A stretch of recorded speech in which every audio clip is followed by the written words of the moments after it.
Asian Affairs, Donald, is here to speak to the State Department's budget request. Additionally, we're very grateful to have Deputy Assistant Secretary Anjali Kaur from the United States Agency of International Development, Bureau for Asia, and is also joining us to speak to USAID's priorities for FY25. Thank you for being here today. Your full statements will be made part of the record, and we'll ask that each of you keep your spoken remarks to 5 minutes in order to provide the time for member questions. I now recognize Assistant Secretary Liu for your opening statement. Thank you, Mr. Chairman. Chairman Wilson, Chairwoman Kim, Ranking Member Phillips, Ranking Member Bera, members of these subcommittees. We are engaged in an important struggle in South and Central Asia. It's a struggle to compete with the PRC, to counter Russian and PRC disinformation, and to prevent terrorist groups from threatening our security. And we're grateful for the resources provided by the Congress. We also recognize we live in a world of constrained budgets. I want to propose today to talk about both our foreign policy priorities, but also the trade-offs the President is proposing in the FY25 budget. The President's budget request for this region is $1.01 billion of foreign assistance. That's a decrease of 1.9% off of FY23 levels. Our first priority is to build our partnerships in the Indo-Pacific. The PRC is seeking to secure military and commercial footholds in the Indian Ocean. Our most effective strategy to counter an assertive PRC is to demonstrate that we have something better to offer. Better development opportunities, better commercial deals, and better solutions to their security challenges. Our second priority is to build on the President's engagement last year with Central Asian leaders at the C5+1 summit in New York. Central Asian countries are reeling from the economic impact of Russia's full-scale invasion of Ukraine and the crushing debt burden imposed by unsustainable PRC loans. Increasing U.S. trade and investment and expanding economic opportunities in the Central Asian region would help to stem irregular migration to the U.S. In Pakistan, we are focused on supporting democracy and human rights while advancing our critical fight against terrorism. In Afghanistan, we continue to emphasize our deep concerns about the situation for women, girls, and minority groups. In every meeting, we make clear to the Taliban there will be no significant steps toward normalization unless the rights of all Afghans are respected. In addition, the U.S. government continues to call on the Taliban to release all U.S. citizens currently in Taliban custody. What are the trade-offs? In order to advance our Indo-Pacific goals, we are redirecting additional resources to South Asia. The President is requesting $585.7 million for South Asia. That's a 4.8% increase over FY23. These funds would bolster U.S. participation in the Indo-Pacific Quad to provide maritime security, disaster relief, and quality infrastructure investment to partner countries in the Indo-Pacific. They will improve financial transparency and debt management to help the countries of the region minimize their vulnerability to PRC coercive debt. Next, in Central Asia, we are requesting $220.7 million to build on the investments we have made to boost the resilience of these countries to increased pressure from Russia and China. Our request will allow us to maintain robust levels of assistance to support the independence, sovereignty, and territorial integrity of Central Asian partners. That assistance will support border security and counterterrorism programming, job training and professional development, even as Russia seeks to expel Central Asian workers. It will support institutions of democracy in Central Asia that promote the development of a vibrant civil society, alternatives to Russian media, and investigative journalism. These are the strongest bulwarks against Russian and Chinese disinformation. In Pakistan, we face ongoing challenges and opportunities. The President's budget requests a straightlining of our $101 million Pakistan budget. That money will be used to strengthen democracy and civil society, fight terrorism and extremism, and to support economic reforms and debt management to help to stabilize Pakistan's economy and prevent further over-reliance on China. On Afghanistan, we have heard various congressional concerns, and in response, we are more narrowly targeting our assistance. The President is requesting a $104 million budget, which would represent a 12% decrease from FY23. One of our main targets of our assistance will continue to be Afghan women, girls, and minority groups, for whom the Taliban still restrict fundamental human rights and freedoms, including the right to education. Let me conclude by saying that as a former U.S. ambassador in the region, I have seen that our assistance can make a huge difference in advancing our interests in the face of fierce competition with the PRC and Russia. And I'm grateful for the support of the Congress, and in particular for the engagement, visits, and oversight provided by these subcommittees. Thank you. Thank you very much, Secretary Liu. We now recognize Ms. Kaur for 5 minutes for questioning. Thank you. Chairman Wilson, Chairwoman Kim, Ranking Member Phillips, Ranking Member Bera, and distinguished committee members. Thank you for inviting me to testify on USAID's role in advancing U.S. foreign policy priorities in South Asia and Central Asia. I'd like to first reflect on the passing of Representative Sheila Jackson-Lee. I, along with the wider USAID community and our State Department colleagues, extend our condolences to her family and friends. As the founder of the Congressional Pakistan Caucus, her support for the people of Pakistan, especially during the COVID-19 pandemic and the 22 floods, was deeply felt.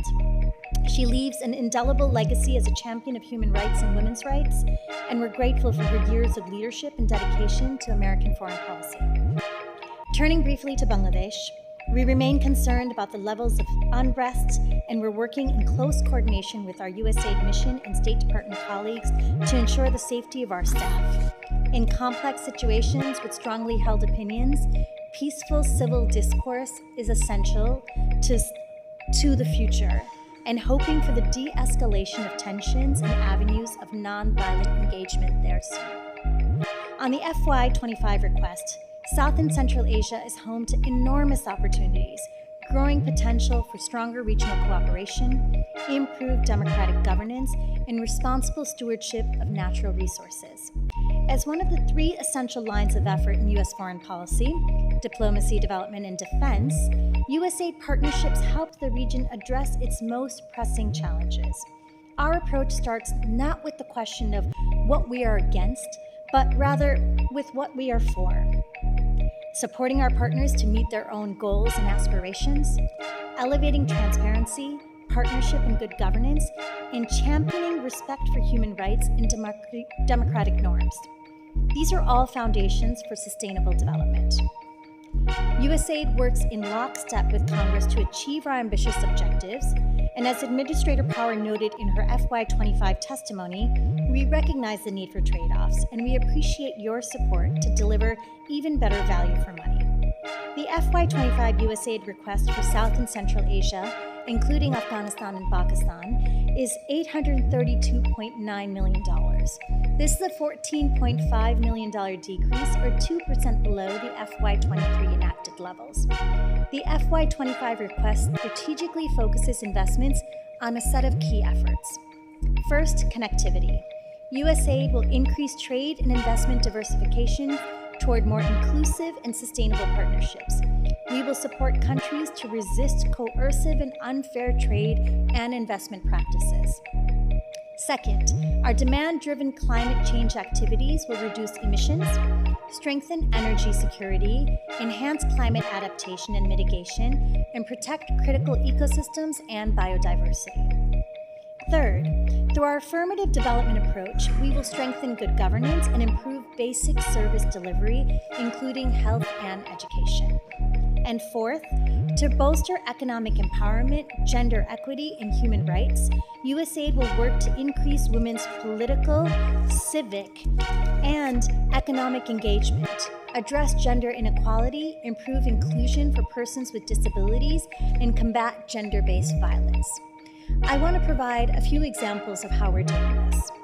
As a C5+ run regional connectivity ministerial last year was hosted by Administrator Power, we were able to sign MOUs with our Central Asian partners to boost regional economic connectivity, energy sector efficiencies, and responsible resource management, all in line with our C5 partners' priorities. And second, I was also honored to recently join HVAC Ranking Member Meeks in New Delhi, along with Ranking Member Bera, where with our Indian partners, we formally signed our Statement of Intent to establish the Gandhi King Development Foundation. This historic partnership will advance inclusive development in public health, climate, and the empowerment of women. I thank the Ranking Member for his continued support and look forward to working with the wider committee on this and other development priorities. USAID will advance democratic development as an underpinning for growth and prosperity, lifting up everyone. Delivering tangible development results with our partners demonstrates the value of our model and the enduring strength of partnership with the United States. And your support is critical to U.S. leadership and influence in this region and the wider world. I look forward to your counsel and to your questions. Thank you. Thank you, Ms. Kaur. I now recognize myself for 5 minutes of questioning. You may know we recently passed out of committee markup a bipartisan bill that I co-led, the Rohingya Genocide Accountability and Protection Act. And this bill will establish a comprehensive U.S. approach to improve humanitarian assistance, protection, and educational opportunities for the Rohingya. The U.S. is the world's leading contributor of aid towards the Rohingya crisis. However, since 2017, aid from the international community has been shrinking. So first question to you, Assistant Secretary Liu. Could you talk to us about what you are doing to get other countries to increase their assistance to the refugees and host communities? Thank you, Chairwoman Kim. I had the chance to visit the Cox's Bazar refugee camp in Bangladesh last July. I have spent 2 years as a Peace Corps volunteer in Africa. I've seen some pretty desperate areas of poverty in the world. I have never seen anything like the conditions in this camp. Really unacceptable. And I share your concern that we are, as an international community, not providing sufficient support to the Rohingya for their ability to sustain simple livelihood there. Maybe I should start by saying we are very grateful that Bangladesh continues to host this enormous population of refugees from Burma. It's a sacrifice for their people and their government, and we are grateful.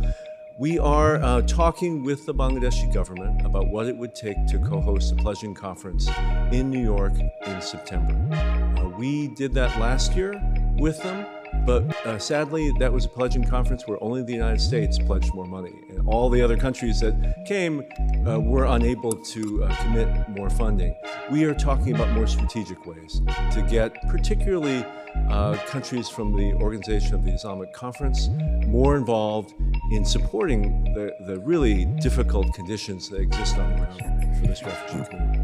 Ms. Kaur, can you talk about USAID's work specifically related to Rohingya with local organizations in host communities to address this refugee crisis? And how is USAID strengthening local organizational capacity to better utilize USAID funding? That's a great question. Thank you. And like Assistant Secretary Liu, I've gone to Cox's Bazar several times. I spent the night in Basanchar because I wanted to understand what is happening in some of the worst circumstances, even outside of Cox's Bazar. And I think what we've realized is that you have to have a two-pronged approach. You have to be able to support host communities who are being impacted by the influx of over 1 million refugees. And we have to do that side by side with the Bangladeshi government. So we're making sure that we support those communities with modernization of agriculture, being able to support education, being able to capacity build, support livelihoods in many ways so that community continues to grow and is resilient and be able to respond to the crisis and the environment around them. And within Cox's Bazar and Basanchar, we've really been promoting, together with the State Department, and pushing for livelihoods and being able to increase livelihood opportunities, which we've had conversations with the government and being able to do so. Because of the support that we have received from all of you, we've been able to increase food rations. And I know that you've realized that this has been a key concern across Cox's Bazar and Bus Char. And we have now been able to increase those rations 2 times since January, from $8 a month to $11 per person per month.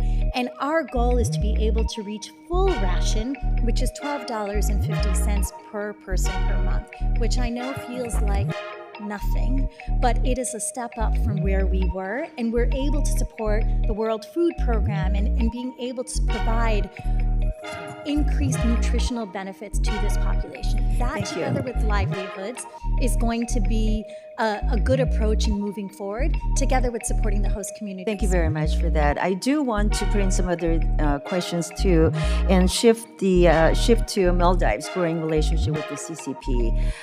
Assistant Secretary Liu, in March, the Maldives and CCP signed a military pact in which the CCP agreed to provide military assistance to the island nation. So, as CCP's presence grows in Maldives' security apparatus and critical infrastructure, what threat does this pose to the U.S. interests? What's interesting to me is this military relationship with the Maldives, between the Maldives and People's Republic of China, is only now starting. We have the opportunity to shape that relationship through competition.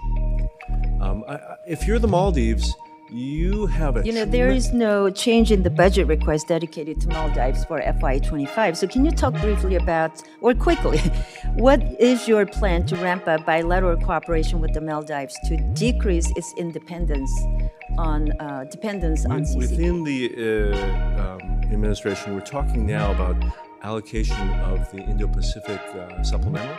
And we've had very specific discussions about how some of that money may be used to support the Maldives, and we look forward to consulting with Congress about the use of those funds. Okay. Thank you. Let me now turn to Ranking Member Phillips for your questioning. Thank you, Madam Chair. Ms. Kaur, let me just start with you. And we know that Kyrgyzstan has long been known as a relative island of democracy in a sea of autocrats, hosted robust civil society, and had a population appreciative of democratic values and secularism and relatively independent judiciary. Of course, President Japarov, under his leadership, the country's fallen dramatically backwards.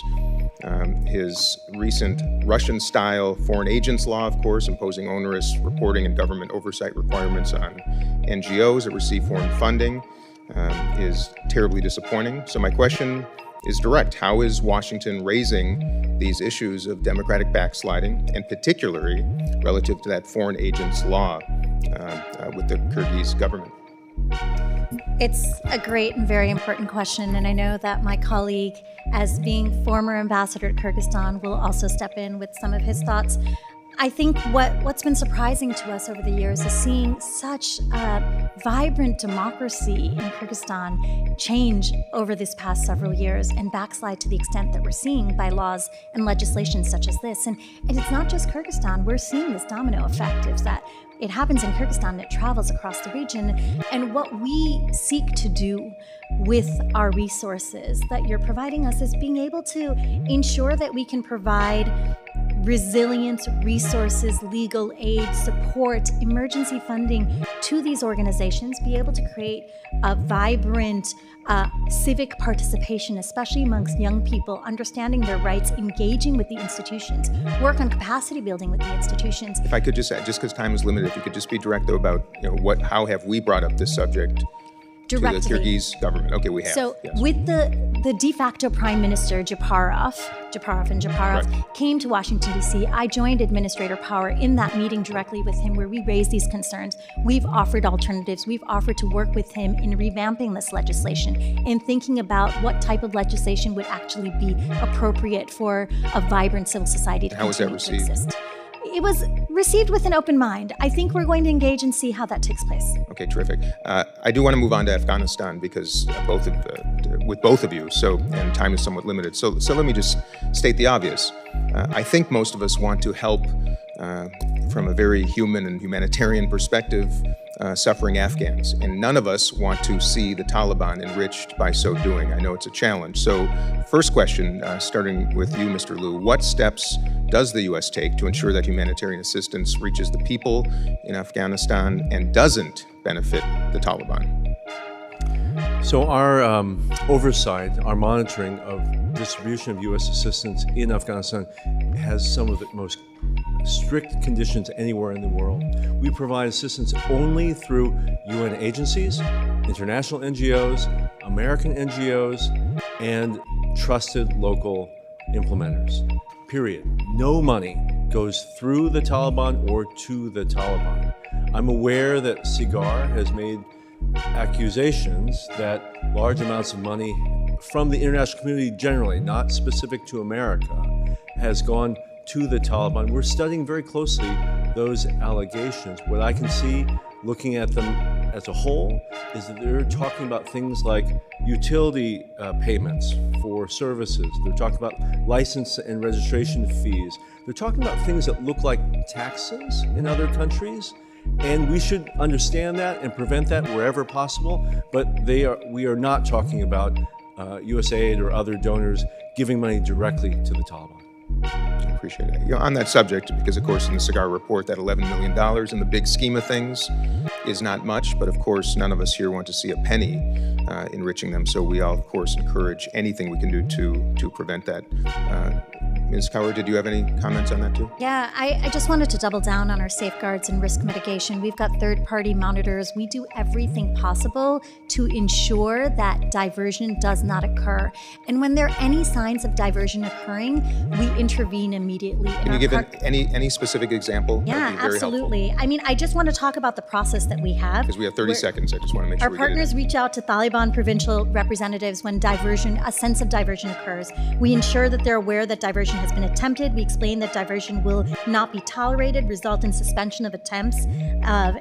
If there's continued, secure commitments to ensure that aid could be delivered without attempted interference. And we've done this specifically in a province when we understood that diversion was occurring earlier this last year. And we stopped all aid and we had these conversations, and specifically our partners in this province voluntarily suspended operations. And then through the UN humanitarian leadership, led a delegation specifically to secure commitments from the Taliban provincial representatives to ensure that aid could be delivered without attempted interference. So people recognize that we need to engage with the community. Okay, thank you. My time has expired. Thank you, Madam Chair. I now recognize Rep. Barr for his 5 minutes of questioning. Secretary Liu, Andy Barr over here. As you may know, I come from the Commonwealth of Kentucky, and us Kentuckians, we always like to talk about the diplomatic value of bourbon. And so let me ask you about bourbon exports to India for a minute. As Vice Chair of the Congressional India Caucus, I look for opportunities for the United States and India to enjoy greater economic cooperation. One hurdle to greater cooperation, however, is India's 150% tariff rate on imported spirits, particularly Kentucky bourbon. Have you worked with the Indian government or the USTR to address Indian tariff rates? Representative, I love that question. I happen to be the Deputy Chief of Mission, the #2 in the embassy, about 12 years ago. And then Agriculture Secretary Vilsack, who is still Agriculture Secretary today, came out specifically to talk about tariffs on things like bourbon. And he was just in these incredibly intensive discussions before President Obama came to visit. We thought we were at the 10-yard line. We were going to get this through. These are some of the hardest things for us as two big democracies to achieve actual tangible results on, because we are two big agricultural nations. We both produce food for our people, and we're both very jealous about how we guard the ability to bring in foodstuffs, including from your great state, into each other's countries. We have seen progress, and we have seen progress just in this year in some of those tariffs on foodstuffs, but it is trench warfare with our Indian friends on both sides. It's not going one way, What I know is we are very committed to bringing down those Well, tariffs. we want to work with you. We want to work Sure. with the USTR. This is 150% tariff rate is an impediment. And I say this with great fondness to our Indian friends. It is an impediment to our friendship, our alliance. Economic integration should be a priority as much as the strategic cooperation we're having with the Quad, and as much as we want to decrease India's dependence on Russian energy, Russian weapons systems. Our economic relationship is a barrier to furthering this important alliance between two great democracies. And I would urge the administration, the State Department, and the USTR to prioritize market access in India, the most populous nation in the world, in order to advance the important strategic relationship with India. And of course, our Kentucky distilleries are ready to further that spirit. Sir, if I could just add, I was deputy to then Ambassador Tim Romer, a former member of this House. I can remember Ambassador Romer serving bourbon at 4th of July. So Wonderful. we are trying very Wonderful. We can cheers to that. We can cheers to that. Assistant Secretary Liu, let me ask you about Russian oil. India pays some of the highest prices for Russian oil since the G7 price cap was imposed, providing a boost to Moscow's revenues despite efforts by Western nations to curb the producer's income and funding for the Ukraine war. India has over 1 billion for people with vast energy needs. Do you think the Biden administration's pause on LNG exports helped or hurt the United States' opportunity to diversify energy sources for India and to help India reduce its dependence on Russian energy? A very complicated question. Let me try very quickly to answer. India does import lots of Russian crude right now, and they have since the Ukraine war started. What we all know, is that crude was going to go somewhere. What we did in the G7 is to say the people who consume that crude should consume it at the lowest possible price. So a price cap of $60 a barrel was put in place. If you exceeded that price cap, you would be denied insurance and Secretary, and financing. Sorry to reclaim my time, but as you well know, and Secretary Yellen and I have talked about this extensively in the Financial Services Committee oversight, is Russian crude is trading above the cap, and the cap's not working. The Treasury Department has issued 9 general licenses to Russian banks, allowing Russian banks to process energy transactions, exports to India. And this is a gaping loophole in our sanctions against Russia.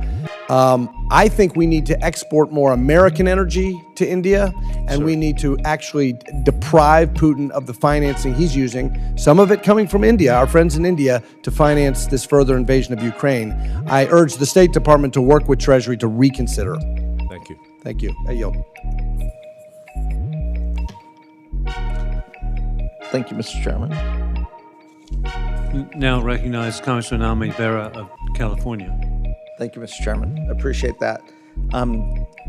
Secretary Liu, we've chatted before, and in my opening comments, you talked a little bit about our paying attention to what Beijing is doing in the Indian Ocean region strategically and so forth. I'd like to give you an opportunity from your perspective, how the State Department's thinking about that and how we might be countering that. I would quickly say 2 things. One of the things many of the members here have talked about is debt trap diplomacy, is the use of these massive infrastructure loans to coerce countries into doing things that are economically in the interests of the PRC, but then eventually militarily and strategically. This is really dangerous. I was the ambassador to the Kyrgyz Republic as my job just prior to this. I saw the terrible effects of these white elephant huge loans that literally created roads to nowhere. Loans for projects people didn't want, loans that really angered local communities. We don't want to see that throughout the Indo-Pacific. How will we prevent it? We have to compete. We can't just tell governments this is dangerous, don't take the Chinese money.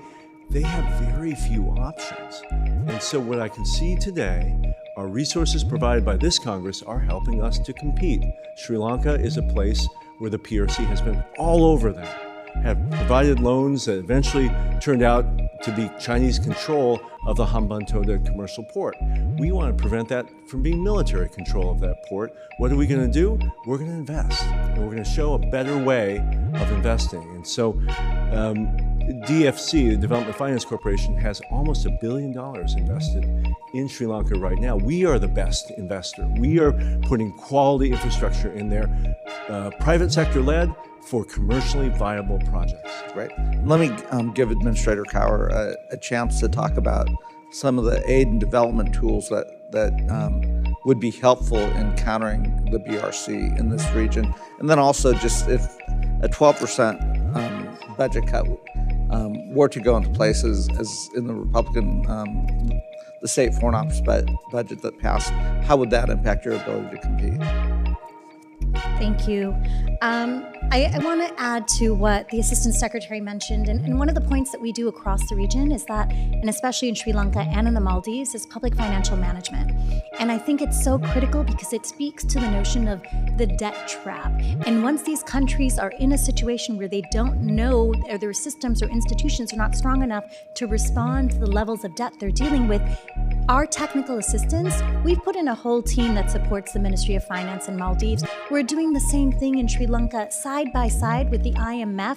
When we're looking at the diagnostics and the governance systems, our work and our systems are helping privatize companies in Sri Lanka. It's helping get them across the finish line so they don't stay in that state for so long and be exposed to greater predatory lending. And so this is one of the efforts that we lead through our work that's been really helpful. What we do with India, which is a new approach that we've tried, is trilateral cooperation. And so what we're doing is we're going to third countries, some in South Asia, the Pacific, and we're really looking at how do we start creating global public goods or addressing key development challenges in those third countries, and recognizing by providing that alternative, we create a different path. We create other sustainable, transparent options that other countries, especially the most vulnerable countries, can utilize as an option outside of the PRC.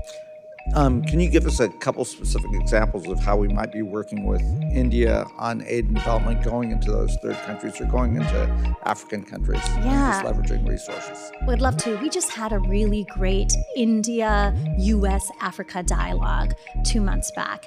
And in that, we've already taken the next steps to be able to start doing study tours in Tanzania, in Kenya. We're looking at Mozambique as a few countries in Africa where we're looking at being able to provide digital resources, digitizing healthcare, digitizing education systems, thinking about how do we build resilient food systems, how do we think about being able to protect natural resource management, agricultural apps that India has been doing so successfully, Silicon Valley does every day, that we can combine and bring towards some of these key countries. We've done some of this work in PNG already, and so we're really looking at where the priorities of these key vulnerable countries are and what we have to offer together. Great.